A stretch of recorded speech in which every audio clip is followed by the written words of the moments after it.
Wife cheated on me with her colleagues, so I snatched everything she had. In life, we should always be prepared for the best and the worst. It's unpredictable and shocking how one moment can put your life together or make your life fall apart, as it did in mine.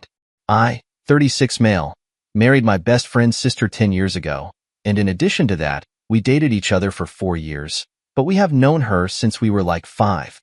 You can call us childhood sweethearts. Our dating days were very sweet and bitter because our relationship almost broke my friendship with Jacob, her brother. I'll call her Candace, 33 female. She was not just my girlfriend, but my childhood crush and the only woman I ever laid eyes on. On top of that, I considered her my soulmate until she willingly decided to break that soul contract of ours, which ruined my life and our daughters as well. Our marriage life was going smoothly, and we never fell out of love. She always took care of my needs, and I did the same with her. She's a great mother, and we have a 6-year-old daughter together. She's always very nice to everyone and has a very sympathetic nature, which made me rethink my thoughts before doubting her for something obscene like this. I'm a lawyer and always occupy with different cases, which pushes me to spend more time with my case files and my chamber and less time with my wife. But I always make sure to be there for her to make everything special and to make her feel the same way as she did back 10 years ago on the day. I proposed to her if she wanted to marry me, and she immediately said yes. Candace works as an assistant manager at my brother's company, and she is always present and attentive in her work, but that has never stopped her from being a good wife or mother. Since the day she got promoted to an assistant manager position in a different branch, things have been very rough with regular arguments. She had been coming home later than usual, and I thought it was because she was adjusting to a different branch with different people, but my dad in fear escalated the day she came home very drunk, dropped off by her friend because she was unable to walk. I already tucked her daughter in bed and took Candace to our room. I was changing our clothes when something caught my eye. I saw 2 huge hickeys on her back and one on her shoulder. Something inside my stomach turned up and down, and I felt the anxiety creep in and lots of other thoughts on how and why. I kept my composure, relaxed my mind, and let myself not overthink and doubt her. I headed towards the living room and started preparing myself for tomorrow's case, but my mind was still revolving around those hickeys and how she got them. After all of that thinking, I decided to confront her the next day before she left her work. Her cold and irritated behavior was already bothering me, and all these little details were the cherry on the top. I never knew our marriage would turn bitter after 10 years of sweetness, and maybe it was just a phase. I went inside our bedroom, and her phone was continuously buzzing every second. My mind was questioning who could be texting her. So I went to the desk and tried checking her phone, and our 10 years of marriage, Candace never had a lock on her phone, and this time her phone was locked. My thoughts again started haunting me, and I was thinking about our lives, our daughter, and everything we shared. I put the phone back on the desk and went outside to get ready for today's case. I went inside the kitchen and started preparing breakfast for Candace and her daughter. I placed the dishes on the table and suddenly felt someone hugging me from behind. I turned around and saw Candace smiling and hugging me tightly. I hugged her back and felt relaxed. But there was another thing that caught my mind. She always wore rose and vanilla mixed perfume, and today, she smelled like men's perfume, and her hair reeked of smoke as if she were smoking. All these little details made me not hug her back. She sat in front of me at the dining table, all smiley faces as she was in a very cheerful mood, but I was unhappy. So I asked her the reason behind her happiness. She told me that she was happy because I made her breakfast. I couldn't stop myself from asking where she was last night, so I eventually did. The smile on her face faded. She apologized and told me that she forgot to inform me about the welcome party in her new office where she was forcing herself not to drink, but eventually ended up drinking a lot. She looked frightened and suspicious. I asked her where she got all those hickeys on her back, and when she started putting locks on her phone, she stood up, put her hand on her head, and started grabbing her hair like a maniac. I ran towards her and tried to stop her. She was screaming and crying at the top of her lungs. I got scared by her behavior. She said it was not seeing her efforts. She had been putting in her work and doubting her for screwing someone. She called me insensitive that I didn't care to ask about the marks and just made my assumption that it was a hickey. She said it was a cigarette burn she got in the club. I guess anyone at my place would have done the same thing. Before I could say it, she stopped me by telling me that her phone password was my birth date and because of office files on her phone, she had to put a lock. After all the screaming and shouting, I went to work. During my work, I couldn't stop thinking of different possibilities, and I wanted to talk to my brother James about it, but her marriage privacy was another thing that would make Candace more upset. So I just tried to forget it. I don't know. I found Candace's behavior very suspicious. I went back home, and her little daughter Lily was playing with her toys. In the bedroom, I heard Candace giggling and talking to someone. She was not laughing in a fun way, but more on a flirty way. I headed towards a room and overheard her saying, "How red is it?" What was she talking about? Giggling. As soon as I opened the door, she immediately hung up the call and gave a fake laugh. She got scared. I asked her to whom she was talking while pretending to be searching for something. She shrugged off by saying it was just a friend and left the room. Nope, it wasn't just a friend. There was indeed something going on with the way she was acting and gaslighting me into thinking differently. That evening, she was wearing the backless top, and her hickey was visible to me. It was very dark and red, and it was not a burn. I know I love her, but I can't act like a fool in love and let her pull crap under my nose. I can't stop myself from suspecting her. Update 1. It's been 3 weeks since my last update. It was pretty hard for me to do anything after seeing those hickeys, or whatever she called it. Let me tell you guys, my instinct was right, and I was not overthinking. Candace continued with her shady activities, so one day, I decided to stay up and check her phone after she went to sleep. That evening, I was doing my work in the living room, and she was on her phone for 2 straight hours, looking worried while texting someone. I didn't ask because she was only going to lie straight to my face. After an hour, she was inside our bedroom sleeping peacefully. And let me tell you guys, we haven't had sex for a month now. Even on days I tried initiating it, she told me she was tired, but it never let it be the reason for the argument. As I was about to reach for the phone, it started buzzing, and it was an unknown number calling her. I took the phone outside the room and answered the call. There was a woman on the other end screaming something which almost made me throw up. The woman was screaming and saying that she finally found her number, and if she did not stop screwing her husband, she would tell everyone in the office and make her jobless. As soon as she finished her sentence, I told her I was her husband, and there I would be some misunderstanding. The woman, whose name is Jenny, was the wife of Matthew, who works in the same office as Candace. She gave me her address and asked me to meet her as there was something she wanted me to know. Let me tell you guys, the worst thing to experience in life is getting stabbed by the person who took an oath to be there for you for the rest of your life. All this while I was praying and wishing that all my assumptions turned out to be false. I loved her, and I didn't want to think that on the days she refused to sleep with me, it was because she was sleeping with her colleague. The next day, I went to meet Jenny. She was pregnant and younger than me and Candace, which made me feel bad for her. She was 8 months pregnant. She told me that her husband was cheating on her with Candace. Her eyes were teary, and for some reason I couldn't cry, and felt the only emotion, which was anger. It felt sad and a very cruel thing to do to your pregnant wife, and my wife was a part of it. She opened the tab, and it had obscene images of Matthew and Candace. Not just pictures, but a video of them having sex.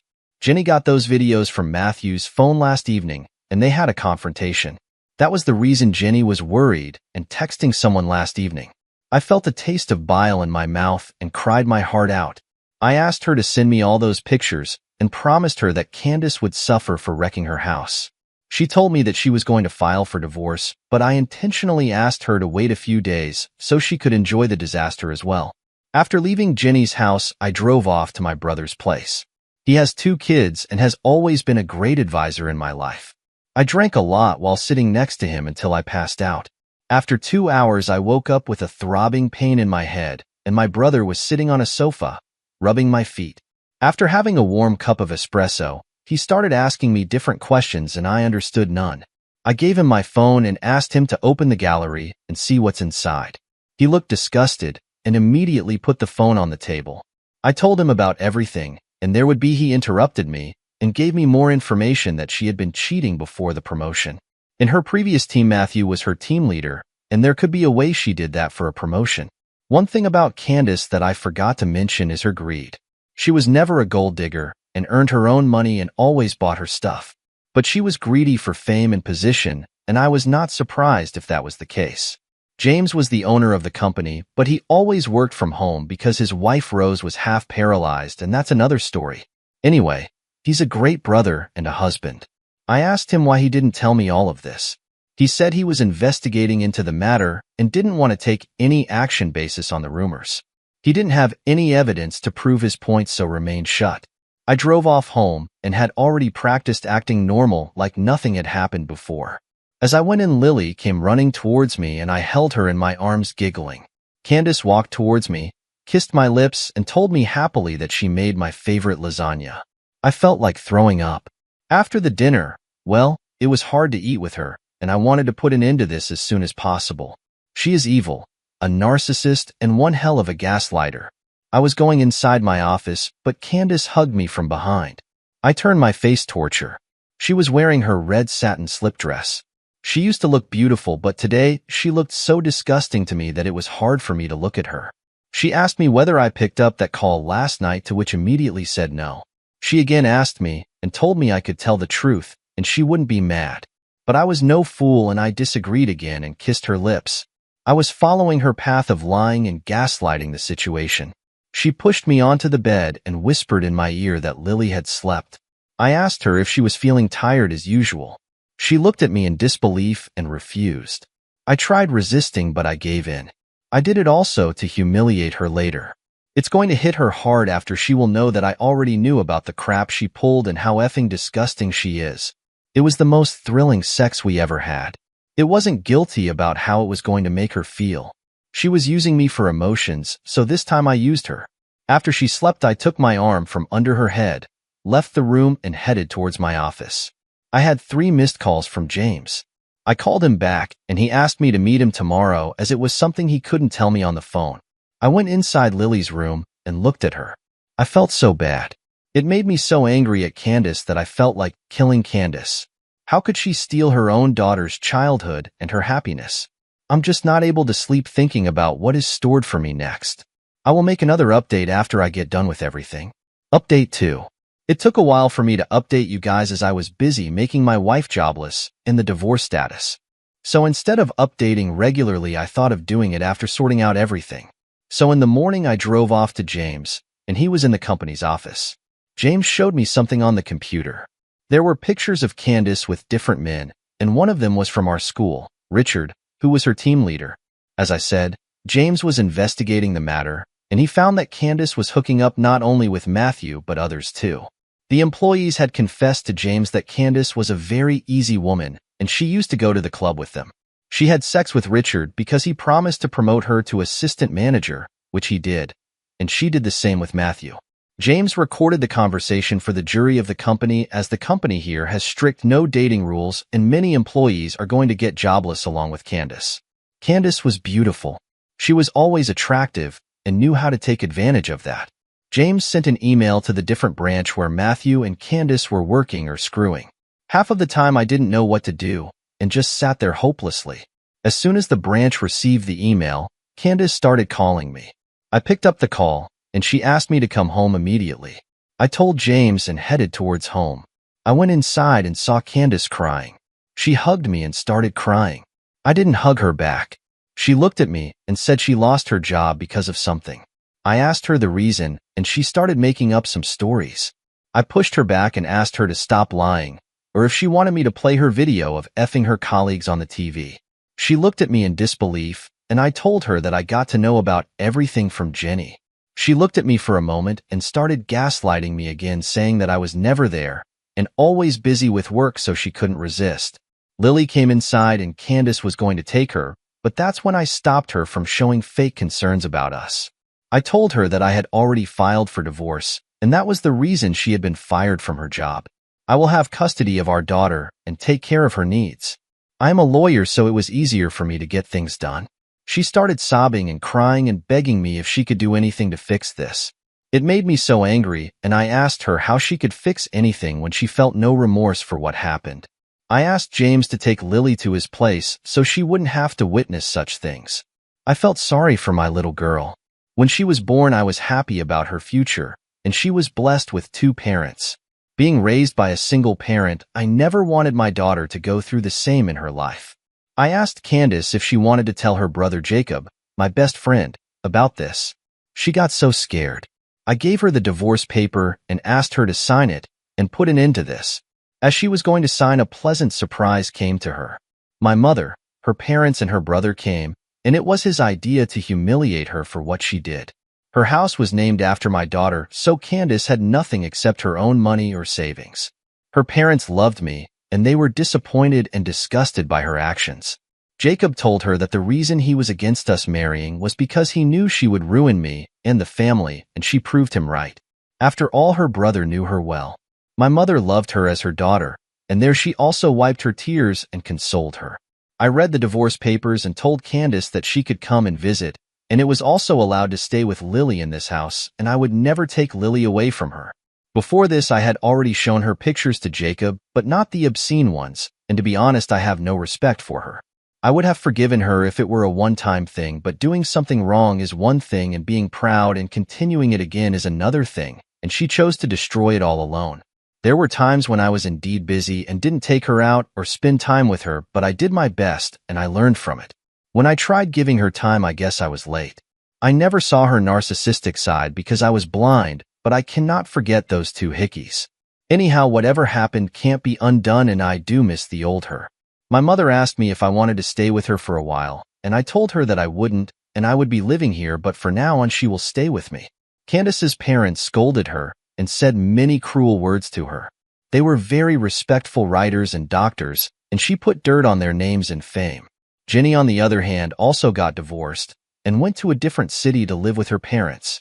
After the divorce, things were pretty difficult to handle, but the satisfaction of making her jobless remained constant at my heart after seeing the aftermath of things happened. It was hard for Lily, but then she loved spending time with her grandmother playing and coloring, and sometimes she was all sad because obviously the kid who misses her mother. And as for Candace, she got her new profound freedom to go and meet different guys regularly. She visits Lily on a daily basis, and we never see each other because whenever she came I was already in my office, and from the window, I saw Matthew dropping her off for a week, and after that bit was someone else. It was not just friends. She gave them proper kisses after coming out of the car. Was she always like that? I was too blind to see, and honestly guys, I dodged a bullet, but after 14 years of togetherness I am still shocked. And if it were not for the lack of communication, I would have never known. It's been a month now and I am busy with my cases and all. We did see each other after all, and I agree, and I feel empty and sad and on depression and anxiety medication. She is doing better than ever with no remorse or anything, but from time to time she gets humiliated, which satisfies me a lot. But in the end, I would like to say that she was a lesson for me to learn, and I was just there to let people see the real Candace behind the mask. Her parents hate her, and she is not getting jobs and just humiliation from mutual friends, but she is still very proud and continuously doing what she does. But apart from the rest, I only want the best for my daughter, a happy childhood and a great future filled with love.